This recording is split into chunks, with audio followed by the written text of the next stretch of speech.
Question related to UPSC 2024 prelims examination. Questions ही करके करोगे तभी आपका सक्सेसफुल हो गया आप easily. Without practice zero zero बिल्कुल। अगर आप पढ़ते रह जाइएगा तो आपको कुछ भी नहीं आएगा। Okay, now if you see here silent conversation from margins to centre, ये एग्जीबिशन रिसेंटली हेल्ड हुआ ना। Why I have asked you this question, because इस क्वेश्चन से आपको कुछ भी पता नहीं चल रहा है exactly what about this exhibition was. Okay, अगर मैं ऐसे कुछ पूछता आपसे biofuel energy towards a new sustainable future, तो आपको पता रहता कि ये किस एग्जीबिशन किससे रिलेटेड है। ओके, कोई भी ऐसा वर्ड रहता, but this is something you don't know anything. Okay, इससे कुछ भी पता नहीं चल रहा है and that's why it's become important. तो अभी आप देखो answer is a. So it's all they have inaugurates the art exhibition. Okay, और ये इट्स को existent with the tribal communities in the protecting ecosystem environment. Okay, this is important.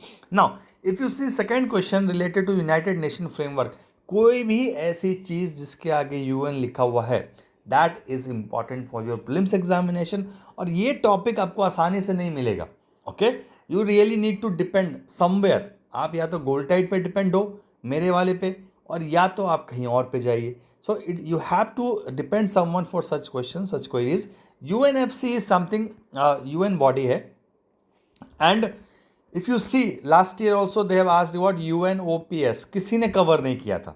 Okay, so for your information ये मैं just आपको बता रहा हूँ, this topic we have covered it very in extensive way और exam में आया था। बट दिस ईयर ऑल्सो अगर आप इस बॉडी से बात करो तो it's like see it applies to all kind of energy, renewable, nuclear. ये एक इंपॉर्टेंट क्वेश्चन है फ्रेमवर्क। ठीक है, अब इस बॉडी को इंप्लीमेंट कोई एजेंसी तो करती होगी, right? So it had the task has been given to United Nation Economic Commission for the Europe. Okay, this is what. Third is India has not adopted. अब ये क्लासिफिकेशन इंडिया ने adopt किया है कि नहीं, as soon as UNFC comes it becomes important.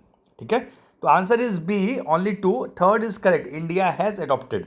So we have gone to the website of UNFC and I have taken all the information from there. आप जाके solve करना, I have given the link given below. It is voluntary system and India has adopted, more than 30 countries had adopted this, and India is one of Ministry of Mines gave its approval for the implementation of UNFC. Okay, Indian scenario. So everything has been taken from the original document and this becomes very very important. Now if you see third question, again बहुत मज़ा आता है मुझे बनाने में भी, and I want to test you, okay, every time. Biosphere reserves के UNESCO के अंदर, so I have not asked you simple question. First of all, biosphere reserves are nominated by the MAB council. जो UNESCO का एक procedure है, जो body है, apex body, वो उनको नॉमिनेट करते हैं। बायोस्फीयर रिजर्व उनको नॉमिनेट करती है। Okay, nominated by them. Now currently we have 18 biosphere reserve become the part of the world network of biosphere under map program list.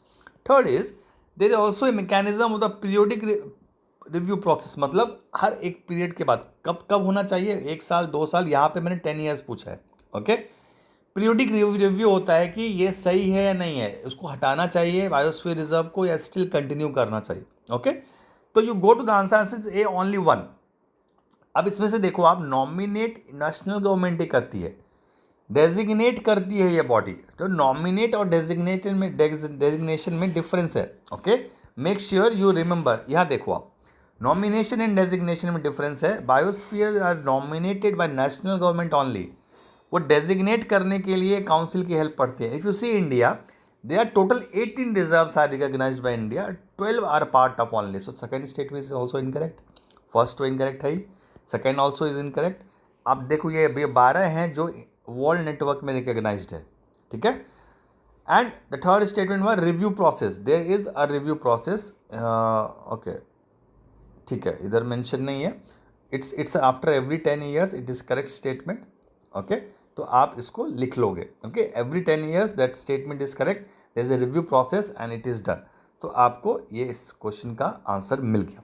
Now if you see the fourth question, it's about the Indian Pacific economic framework for the prosperity, IPEF, and you see the initiative is ASEAN.